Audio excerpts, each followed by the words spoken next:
Salam sejahtera dalam kasih Yesus Kristus. Di saat ini kita akan menaikkan pujian syukur bagi Tuhan.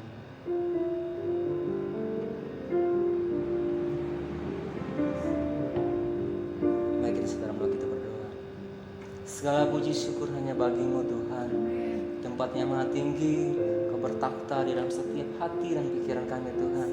Terima kasih buat kehidupan yang Kau beri sampai hari ini. Sampai detik hari ini Tuhan, Kau masih mempercayakan kami nafas hidup, kebaikan Tuhan yang begitu berlimpah-limpah dalam hati kami. Terima kasih banyak Bapa, Kau sangat berharga dalam hidup kami. Tanpa Engkau kami tidak bisa hidup. Kami butuh Engkau Tuhan. Pujilah nama-Mu Tuhan. Haleluya. Yang terutama,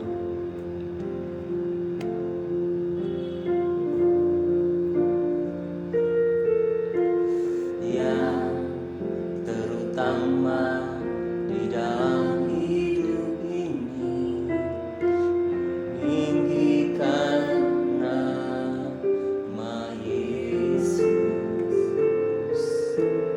Yang terutama di dalam hidup ini, memuliakan namanya.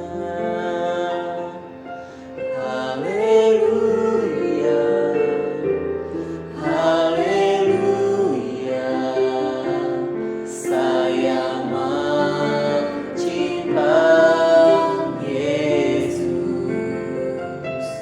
Haleluya, haleluya, saya mencinta Yesus. Yang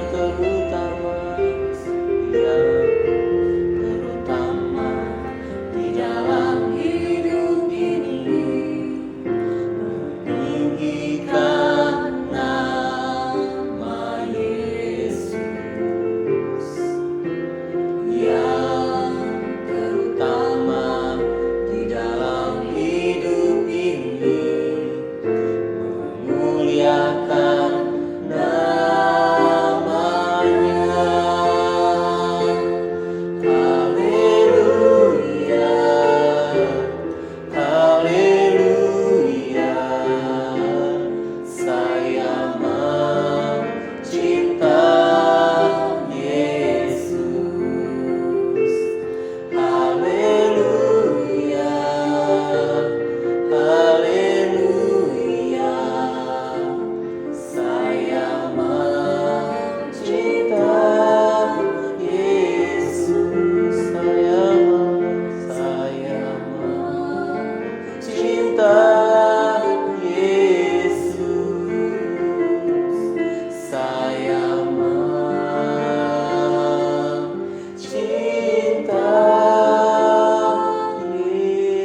Yesus. Haleluya, glory bagi, pujilah nama-Mu. Haleluya,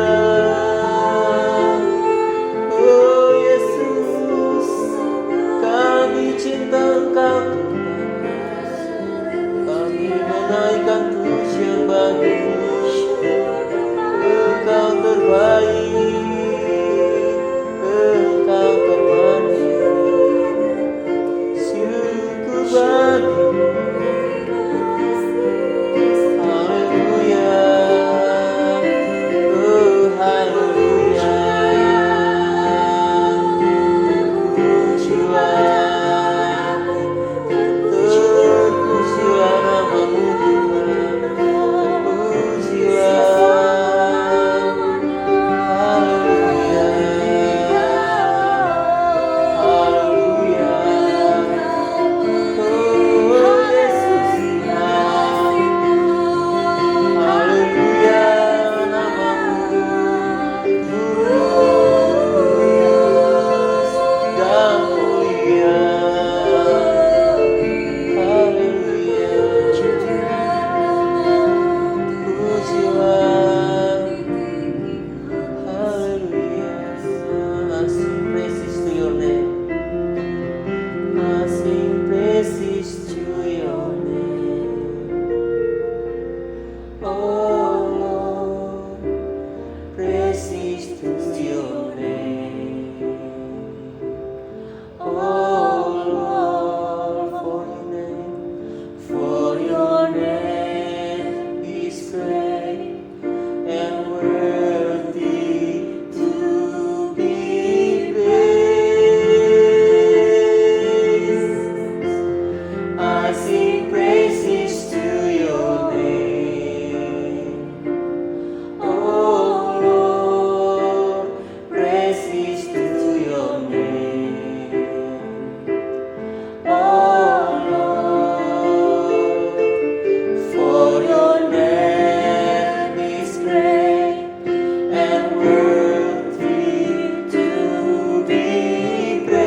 ditabur dengan kebenaran firman-Mu.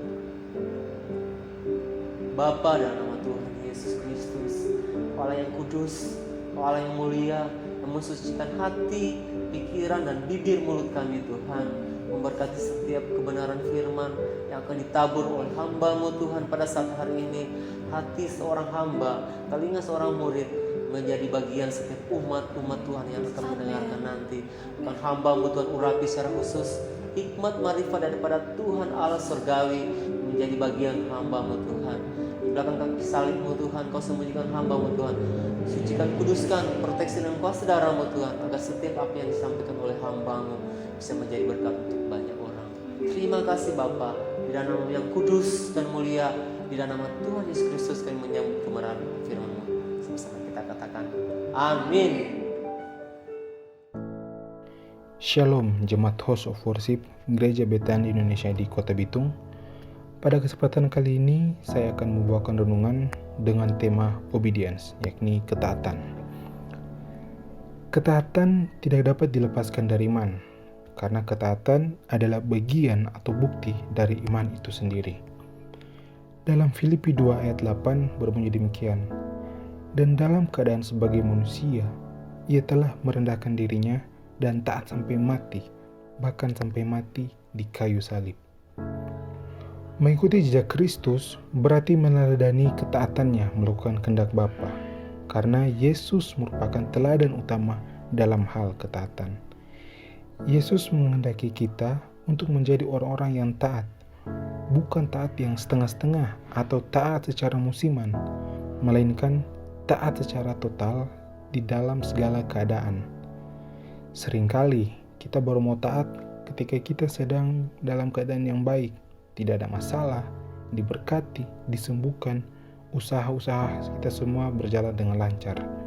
Namun begitu ada masalah, penderitaan, krisis, sakit, kesusahan, dan mengalami situasi-situasi yang tidak mengenakan, secepat kilat pun kita berubah sikap, tidak lagi mau taat kepada Tuhan, mulai malas-malasan berdoa, malas baca Alkitab, malas melayani, dan malah menjauhkan diri dari pertemuan-pertemuan ibadah karena kita merasa kecewa kepada Tuhan. Namun yang perlu kita pelajari di sini bahwa ketaatan berkaitan dengan hati hamba. Tugas utama hamba adalah taat melakukan semua kehendak Tuannya. Di sini saya mencatat ada 3 hal yang penting yang harus kita teladani dari kehidupan ketaatan Yesus. Yang pertama, ketaatan Yesus tidak terpengaruh oleh penderitaan yang dialaminya. Kita tahu bersama bahwa Yesus tidak pernah berhenti berkarya dalam melayani, sekalipun banyak tekanan dan penderitaan yang dialaminya. Itu kuncinya adalah hidupnya tidak berpusat, tidak terkonsentrasi pada penderitaan, tetapi hidupnya berpusat, terkonsentrasi pada ketaatan untuk mencapai apa yang Bapa kehendaki dalam hidupnya. Seringkali nilai sebuah ketaatan diuji melalui masa-masa sulit dan penderitaan seperti itu. Yang kedua adalah ketaatan Yesus tidak berubah karena ketidaksetiaan para murid. Pada permulaan pelayanan Yesus, ada banyak orang yang kagum atas pengajaran dan mujizat yang dilakukannya. Kekaguman itu membuat makin banyak orang mengikuti Yesus dengan berbagai motivasi. Tetapi keadaan itu tidak berlangsung lama karena masa penderitaan Tuhan Yesus telah tiba. Sehingga ketika tiba saatnya Tuhan Yesus ditangkap, diadili dan disalibkan, tidak ada para murid yang menunjukkan kesetiaannya itu. Mereka semua hanya jadi penonton yang berdiri dari jauh mengamati apa yang sedang dilakukan orang banyak terhadap Yesus. Di tengah ketidaksetiaan para murid-muridnya, kita bisa melihat bahwa ketaatan Yesus tidak berubah karena mendapati ketidaksetiaan para murid-muridnya. Yang ketiga adalah ketaatan Yesus dibuktikan sampai mati. Seperti di ayat di atas Filipi 2 ayat 8 yang kita ambil bagian B, Ia telah merendahkan dirinya dan taat sampai mati. Di sini menunjukkan bahwa bagi Yesus, nilai dari ketaatan adalah harga yang mutlak, harga mati. Jika mungkin para murid hanya bisa berjanji untuk sebuah kesetiaan, tapi Yesus telah membuktikan sebuah kesetiaan melalui ketaatan. Yesus dapat taat secara mutlak karena ketaatannya berorientasi kepada kehendak Bapa. Karena ketaatan yang berorientasi kepada Allah akan menghasilkan ketaatan yang mutlak. Sebaliknya, jika ketaatan yang hanya untuk menyenangkan hati manusia, itu akan menimbulkan ketidaktaatan yang tersembunyi. Jadi, mari saya mau mengajak kita semua untuk sama-sama belajar untuk taat kepada Tuhan. Bukan hanya taat dalam keadaan yang baik saja. Karena jika kita hanya taat dalam keadaan baik, kita sama seperti orang dunia. Tetapi kita harus mempunyai pengertian bahwa ketaatan itu adalah harga yang mutlak, harga mati yang harus kita lakukan. Karena Kristus terlebih dahulu taat. Dia lahir dan sampai mati di atas kayu salib, dia tetap memberikan teladan ketaatan dia. Jadi kita sebagai umat Tuhan, sebagai pengikut Kristus, kita harus bisa meniru keteladan Yesus dalam melakukan setiap ketaatan yang menjadi kehendak Bapa dalam kehidupan kita sebagai orang-orang yang percaya. Sekian renungan saya pada saat ini, dan mari kita sama-sama berdoa. Terima kasih Yesus buat segala kebaikan Tuhan dalam kehidupan kami. Terima kasih buat kesempatan yang masih sampai saat ini kami bisa nikmati Tuhan. Ya Bapa, pada kesempatan kali ini kami telah mendengarkan, kami telah belajar bersama mengenai ketaatan. Kiranya Tuhan lewat pembelajaran ini kami bisa lebih mengerti, kami bisa meniru kehidupan keteladanan Tuhan yang telah Engkau tunjukkan bagi kami Tuhan. Kami meminta pertolongan Tuhan, kami meminta campur tangan Tuhan agar kami Tuhan dapat melakukan segala bentuk ketaatan yang menjadi kehendak Bapa dalam kehidupan kami. Oleh sebab itu ya Bapa, mari bantu kami untuk dapat melakukan semua pekerjaan-pekerjaan yang telah Engkau tugaskan dalam kehidupan kami. Di dalam nama Tuhan Yesus, kami berdoa dan mengucap syukur. Haleluya. Amin.